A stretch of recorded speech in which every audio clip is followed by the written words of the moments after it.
Cuppy is born. No. But I'll tell you what, Cuppy. Let me tell you this joke. We'll see how bored you are after that. So, we have a lovely family.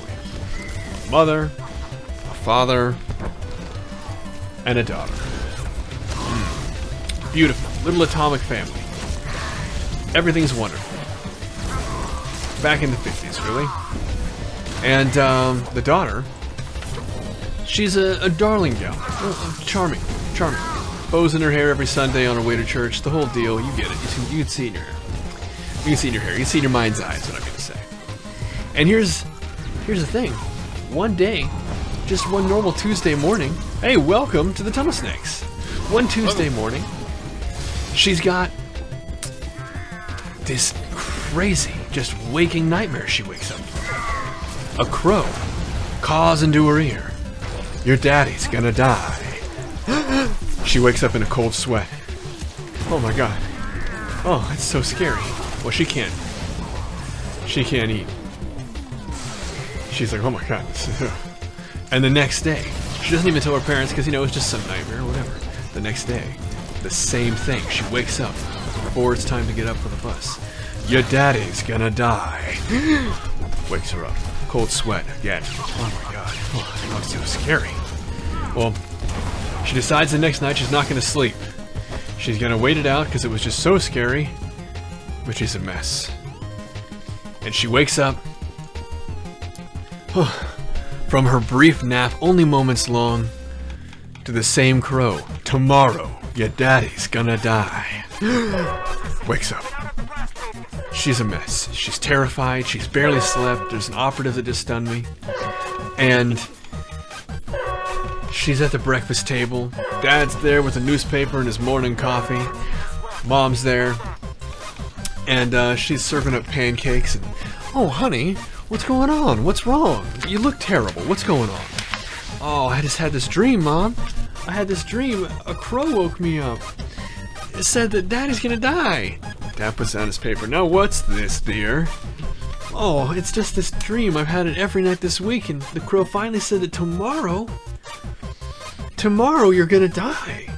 Oh, come now. That's silly. That's silly. That's very silly. Oh, my dear. Don't you worry. Nothing's wrong with me. And the dad goes to work like normal, and the whole day he has this 6 million. It was a good game. Mev, are you gonna join us for this one? Oh, ranged privilege. Yo. Alright. What character are you gonna hop in on here? So gotcha. So the dad says he keeps getting all these like close calls all day long, and it's actually kind of freaking him out because it's real close. Like a piano lands behind him, a car barely misses him. He almost gets hit by a tram. Oh, it's just, oh my god. No, it's just all day with this, and he's actually starting to think like maybe there's something in my daughter's nightmare. Well, the daughter has the same dream, same crow. The crow says, today, your daddy's gonna die. Wakes up again in a cold sweat. Well, she's a mess. And the dad's a little shaken. But the girl hasn't said anything all morning. They're back at breakfast. The dad's like, so, honey, did you get any sleep last night? I'm worried about you. I don't suppose you had that dream again. Kind of with an ulterior motive here. Oh, Dad, it was so scary. The crow was back. And it said that today you were gonna die. The dad's actually kind of shaken by this, but he has to put on a strong face. He goes out and boldly braves another day. And it's worse than yesterday. Anvils. Who has anvils? Dropping out of windows behind him. Trucks right in front of him. Barely missing banana peels right in front of a busy road. It's a goddamn Looney Tune cartoon. But he makes it home, and he's shaken, and he sits in a slump at the dinner table. And his wife comes over with a a plate of meatloaf and green beans, mashed potatoes to dish there. And she's like, honey, you look a mess. You look worse than the daughter. What? What's going on? And he's like, honey, I've just had the worst day of my life. And she says, you think you had it bad? The mailman dropped dead on the porch. Do you guys want to hear a joke? Yeah. While we fight these undying fuckers. Okay. Hold on. I only heard it for the first time today, so I'm sorting it out in my head before I start talking. Until then, continue. Continue killing the saucy, waiting with bated breath.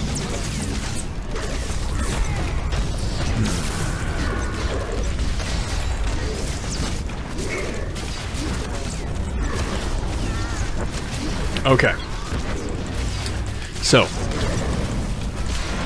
there was a bear. It was a brown bear.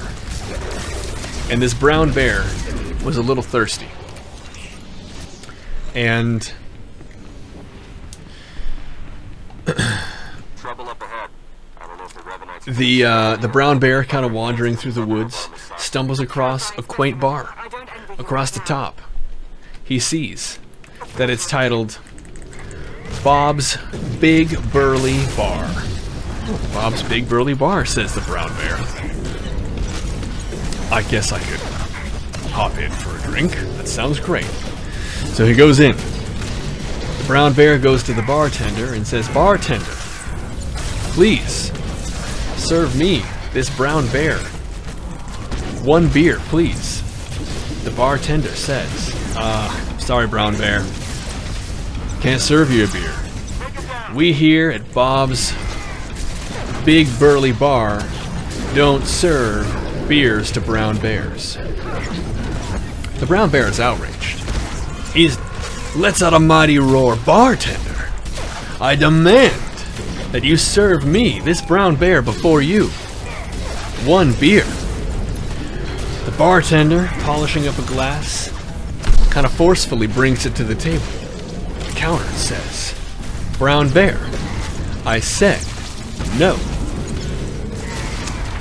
We, here at Bob's Big Burly Bar, do not serve brown bear's beers.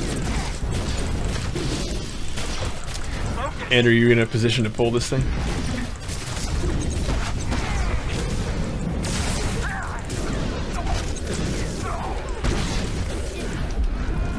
Okay.